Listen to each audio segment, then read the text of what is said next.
The day was bright with a soft blue sky, and laughter filled the air as a happy family drove down the road. Five little girls giggled in the back seat, singing silly songs and teasing one another. Their mother smiled at them while their father hummed along to the radio. But in one cruel moment, everything changed. A loud explosion ripped through the car, the noise so deafening it silenced the world. Flames shot up, people screamed, and then everything went dark. When the smoke cleared, only the cries of small, frightened children remained. The girls survived, but their parents were gone forever. At the hospital, relatives came and went, whispering in corners. The oldest girl, Sharon, just 9 years old, held her baby sister tightly and kept asking, "Where's mommy?" No one answered her. Instead, people avoided her eyes. After the funeral, the girls stood by two graves, their hands trembling and their hearts breaking. They were too young to understand death and too small to face the silence that followed. Please comment below where you are watching from as we begin this touching journey of love and faith. What happened next will make your heart ache and heal at the same time.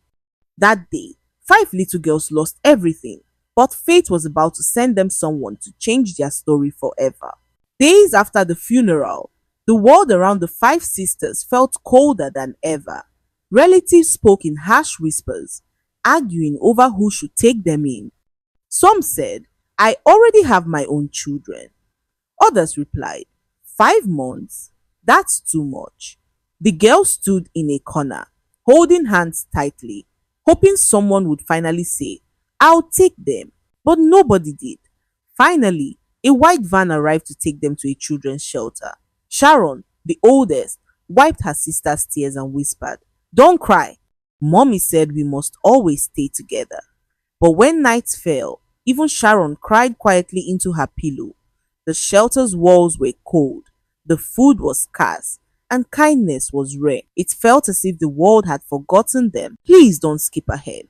Keep watching this story because what happens next will restore your faith in love. Even in the darkest moments, miracles are quietly being prepared. Across town, a woman named Hannah was crying too. She didn't know the five girls yet, but their lives were about to intersect in a way only God could arrange. Hannah was 35 and tired of crying. Her heart had endured storms most people couldn't survive. For 12 long years, she prayed for a child. She visited hospitals, drank bitter herbs, and stayed up at night whispering, "Please God, give me a baby." But the more she prayed, the quieter life became. Then one morning, her husband looked at her with cold eyes and said, "You're useless. What good is a woman who cannot give me children?" Those words cut her deeper than any knife.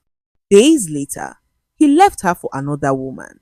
The house that used to be filled with laughter became an empty shell. Every day, Hannah taught other people's children at school, smiling as they ran to her for hugs. But when the school bell rang and the children went home, she walked alone through the quiet streets, carrying her broken heart. At night, she would sit by her window and talk to the stars, saying softly, "If I can't have my own children, please let me give my love to someone who needs it." One sunny Saturday, Hannah visited an orphanage to donate books. As she walked inside, the sound of crying children filled her heart with a strange ache. In the far corner of the room, she saw five little girls huddled together, silent and wrapped around each other. They were thin, pale, and scared. But what touched Hannah's heart most was how they held on to one another, refusing to be separated. She knelt, smiled gently, and said, "Hello, my darlings." The youngest hid behind her sister, while Sharon looked up with big brown eyes that held more pain than any child should bear. The caretaker whispered their story in Hannah's ear, how their parents had died in an explosion, and how no one wanted to adopt all five together. Tears filled Hannah's eyes. In that moment, something inside her heart whispered, "These are your children."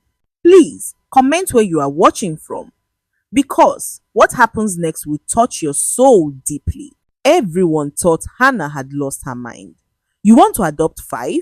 The social worker asked, shocked. You're single, a teacher, and barely managing yourself. But Hannah smiled softly and said, love is enough. Friends tried to talk her out of it. Even her pastor told her to pray more before making such a big decision. Yet her heart remained steady. She said, if God gave me love to share, who am I to hold it back? After many days of signing papers and answering questions, Hannah walked out of that orphanage holding five small hands. Sharon carried a small bag filled with her sister's tiny clothes. They didn't smile much and didn't trust easily. But when Hannah whispered, you're safe now, something changed in their eyes. They entered her home, small and old, but filled with warmth. For the first time, the house echoed with laughter and the aroma of cooked food.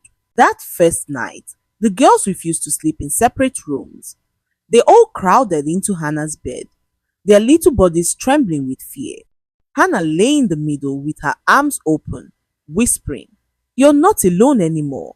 Sharon asked quietly, are you really going to keep us forever? Hannah looked at her and said, forever and always.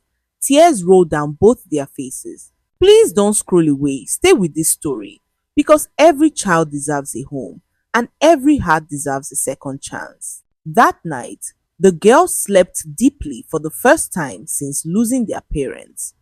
Hannah stayed awake, watching them breathe, realizing that her long years of emptiness had finally come to an end. Her heart, once broken, was now full. The next months were not easy. Hannah had to work two jobs just to feed and clothe her five daughters. Some nights, she came home so tired she could barely stand. But when the girls ran to hug her, every pain faded away. Townspeople whispered behind her back, why waste your life on orphans? They said. None of them even looks like you. But Hannah didn't care. She told her girls, people may not understand, but love doesn't need permission. The girls learned to share everything from shoes to pencils to dreams. There were days when they had only bread and water for dinner. Yet, laughter always found its way to the table. Hannah taught them faith, kindness, and courage. She often said, you may not have everything, but you have each other, and that's worth more than gold.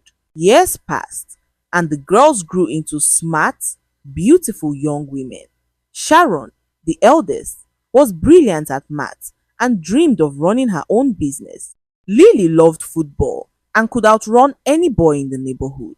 The twins, Justina and Juliana, were gentle and caring, always looking after anyone who got hurt. Little Deborah, the youngest, had a beautiful voice that even made the birds stop to listen. Please keep watching till the end. What these girls will become will amaze you and renew your belief in miracles. Hannah watched them with pride, tears often filling her eyes. They are my little queens, she would whisper to herself. When Lily was 16, a local football competition changed everything. She played barefoot, her jersey torn, but her spirit was unstoppable. She scored goal after goal, winning over the cheering crowd. A talent scout in the stands noticed her and offered her a spot on a youth team. Soon, her name hit the news. She sent her first paycheck home to Hannah with a note that said, for you, mommy, because you never gave up on us. That moment changed everything. Hope filled their home again. The world that once criticized Hannah began to admire her. That woman with the orphans, they said, she must have done something right. Years flew by, and Hannah's five girls grew into powerful women. Sharon became a successful businesswoman. Lily turned into a famous football star. Justina and Juliana became doctors and nurses, saving lives. Deborah became a gospel singer and a lawyer who fought for children's rights. Together, they were known as the Five Queens.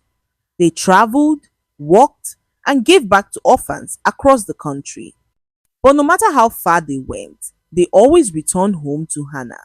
Please like and comment where you are watching from because this next part will bring you happy tears. On Hannah's 60th birthday, her daughters told her to close her eyes.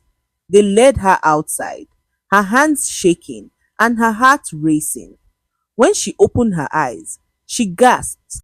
In front of her stood a huge house with flowers, golden gates, and a shining sign reading Hannah's Palace. Her daughters knelt and said, "You gave us everything when you had nothing. Now we give you everything." Hannah cried and hugged them tightly. The same town that once mocked her now applauded and cheered. Years later, Hannah's palace was filled with laughter again, but this time it was the laughter of her grandchildren. Sharon's daughter played the piano. Lily's son kicked a football in the garden. Hannah sat on the porch, smiling at the sunset. People came from everywhere to hear her story, the woman who raised 5 orphans into queens. She would smile and say softly, "Love is the only thing that never runs out. You don't need blood to make a family, you just need love." Please share this story to inspire someone who needs hope today because love, when shared, can turn even the most broken lives into something truly beautiful.